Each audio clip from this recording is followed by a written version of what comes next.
তোৰ নাই যে বন্ধু আবাদ। কবি পাৰ্বতী প্ৰসাদ বৰুৱা। তোৰ নাই যে বন্ধু আবাদ, তোৰ পদে পদে আছে কতনো উজুতি, কত ঘাত প্ৰতিঘাত। সৌ উচ্চ টিঙত বহি আছে তোৰ ৰুদ্ৰজী মহাদেৱ, তই কৰিব লাগিব সেৱ, এই গিৰি পৰ্বত লংঘন কৰি উঠিব লাগিব শিৰ।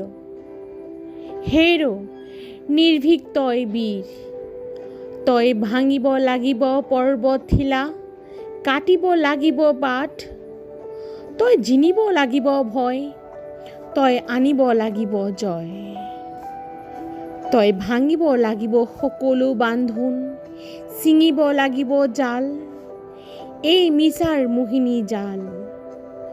তই চলাব লাগিব সাৰথিবিহীন জীৱনৰ মহাৰথ, তোৰ কণ্টকময় পথ। নাই তোৰ হৈ কাৰো উৎসাহ বাণী, সহানুভূতিৰ মাত।